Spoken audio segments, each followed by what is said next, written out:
Assalamualaikum warahmatullahi wabarakatuh. Kembali lagi bersama saya Dr. Hewan Habib Paloga di channel kesayangan Anda, Dr. Hewan.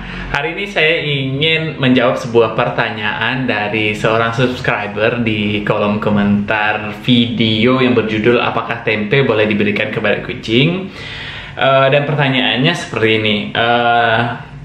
Bukan pertanyaan, pernyataannya. Tapi nggak ada teori pasti, nggak ada penelitian, apalagi untuk kucing ras umum yang di Indonesia. Buktinya banyak orang yang ngasih nasi, tempe, dan lain-lainnya. Kucingnya baik-baik saja, kucing yang hidup di pasar dengan makan macam-macam malah pada gemuk. Emang makanan pabrik yang dibeli terus nggak bahaya ya? Justru yang alami lebih bagus, katanya begitu. Oke, sebelum saya jawab pertanyaan ini, marilah kita lihat dulu bumper berikut ini. Check it out.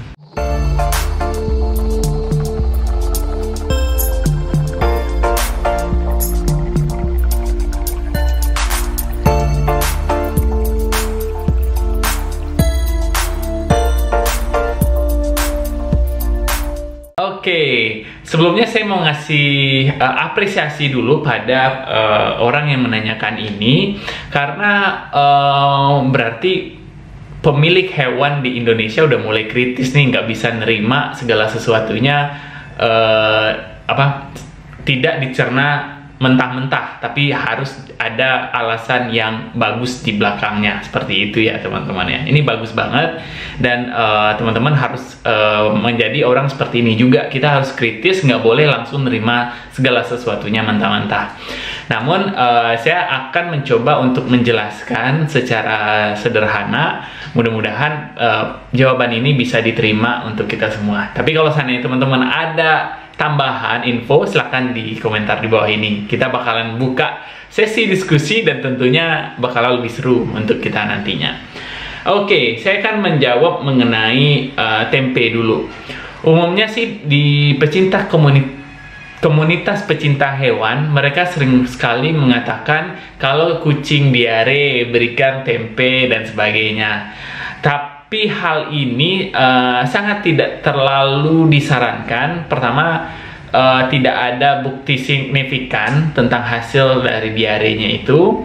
Apakah benar tempe bisa nyembuhin diare? Dan tidak ada benefit untuk si kucing ketika memakan tempe itu tadi. Kenapa? Karena tempe itu terbuat dari kacang kedelai yang difermentasikan.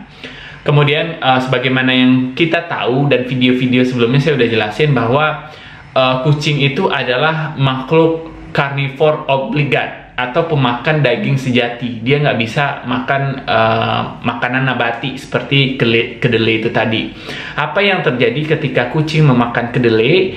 Yang pertama, organ pencernaannya itu tidak maksimal menyerap kedelai itu tadi, bahkan bakalan sia-sia, cuma numpang lewat aja seperti itu. Kemudian selain itu, adanya jamur-jamuran dari tempe ini tadi, ada beberapa penelitian mengatakan hal ini akan berpengaruh pada bakteri yang ada di dalam usus. Apa akibatnya? Ada dua kemungkinan. Ada dua kemungkinannya. Pertama, bakteri tadi akan mati. Apa yang terjadi? Bisa aja terjadinya stres di saluran pencernaannya. Apa yang terjadi? Ya mungkin aja penyerapan makanan nggak bagus, kemudian malah muncul penyakit lain kayak diare dan sebagainya. Atau bisa juga menyebabkan bakteri tadi stres di dalam perut. Akhirnya mungkin produksi-produksi yang tidak jelas terjadi. Bisa jadi misalnya seringkali saya menemukan bahwa pada kucing yang dikasih tempe itu banyak sekali gas di dalam perutnya, atau istilahnya bloat atau kembung. Apa yang terjadi? Ya kucing salah satu hewan yang paling susah untuk mengeluarkan dari dalam ususnya, sehingga kalau seandainya perutnya kembung, kucing akan tiba-tiba diem dan sebagainya, dan tentu saja hal ini tidak baik untuk kesehatan si kucing tadi. Seperti itu ya teman-teman ya. Kemudian ada juga yang mengatakan bahwa kedelai ini tuh akan menyebabkan gula darah akan tinggi, dan sejalur dengan penjelasan tentang nasi. Kalau seandainya teman-teman berikan nasi, juga sama, tidak terlalu bisa diserap. Dan kalau seandainya kucing bisa menyerap hal ini, tentunya kita tahu bahwa nasi ini mengandung glukosa yang sangat tinggi atau gula yang sangat tinggi. Apa yang terjadi ketika gula diserap berlebihan di dalam tubuh, gula darah naik, kemudian akan disimpan di berbagai tempat yang jadi lemak. Umumnya seperti itu. Dan kalau seandainya gula ini terlalu tinggi terlalu lama, otomatis kan insulin akan bekerja lebih keras dan sebagainya. Dan pada suatu kondisi insulin ini reseptornya terjadi perubahan, misalnya kayak gitu.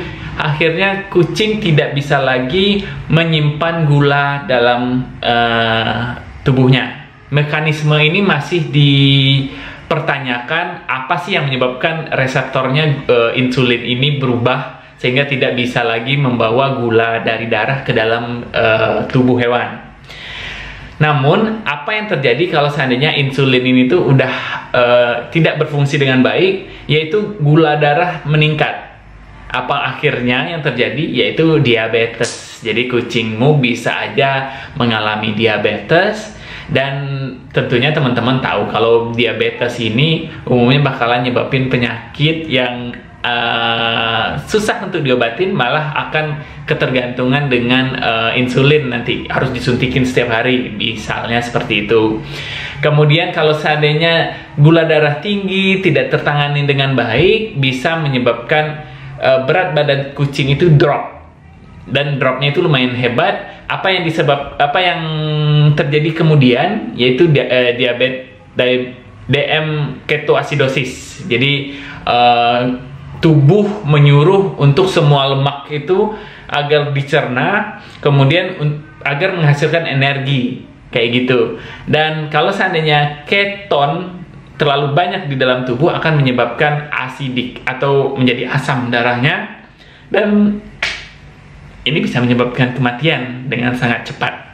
Jadi kalau seandainya teman-teman bertanya mengenai kan belum ada penelitian, Dok. Sebenarnya udah ada, tapi di Indonesia emang jarang ada pernyataan mengenai ini karena umumnya pemilik hewan di Indonesia itu tidak mau dilakukan pemeriksaan lebih lanjut. Mungkin gara-gara masalah finansial atau ada alasan lainnya, seperti itu ya teman-teman. Kemudian dalam pertanyaan ini dia juga mengatakan bahwa kucingnya pada gemuk kok dikasih makan itu. Seperti yang saya jelasin tadi, mungkin untuk awal-awal efeknya oke. Awal-awal doang ya, mungkin karena diberi nasi, glukos akhirnya disimpan di dalam lemak, untuk tentu saja kucingnya gemuk. Namun kita belum tahu itu kan, yang saya kasih tahu ini adalah efek jangka panjang, bukan untuk efek sementara untuk 1 bulan atau 2 bulan, seperti itu. Nah, kalau seandainya kucing itu gemuk untuk sementara, mungkin bisa aja terjadi, tapi jangka panjangnya tentu tidak bagus untuk kucing Anda. Kemudian mengenai emang makanan pabrik yang dibeli terus nggak bahaya ya? Oke, untuk menjawab ini sebenarnya kalau ditanyakan bahaya atau tidak, tentu dilihat dulu dengan kualitas pakannya dulu. Jadi teman-teman kalau seandainya mau beliin makanan kucing dengan kualitas rendah, itu tidak terlalu disaranin. Sebaiknya sih beli makanan kucing dari brand-brand yang udah baik, kayak gitu ya. Jadi reputasinya udah bertahun-tahun. Jangan beli yang asal murah aja, kayak gitu ya teman-teman ya. Kemudian makanan ini, kenapa sih makanan kucing yang dari brand-brand itu lebih dianjurin oleh dokter hewan?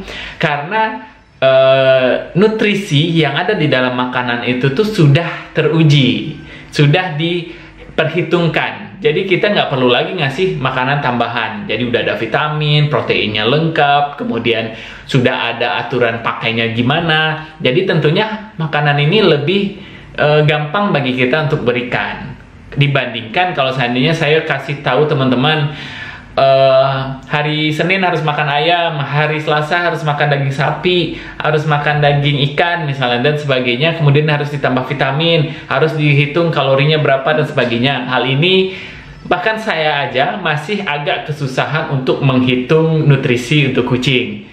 Jadi kalau seandainya disaranin di rumah seperti itu, tentunya akan lebih ribet lagi. Namun karena sudah ada produk yang sudah ada ahli yang menghitungnya, makanya kami sering sekali untuk menyarankan.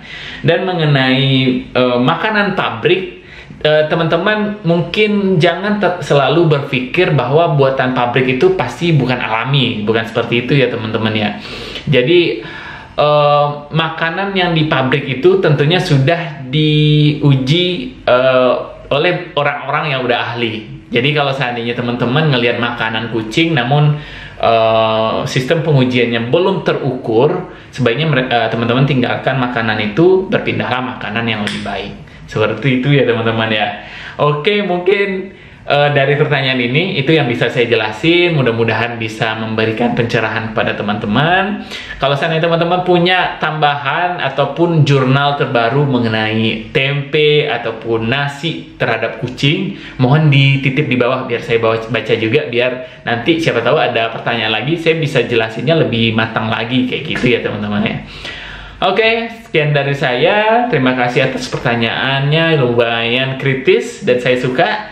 Dan sampai jumpa lagi di video selanjutnya. Sampai jumpa di video selanjutnya. Bye-bye.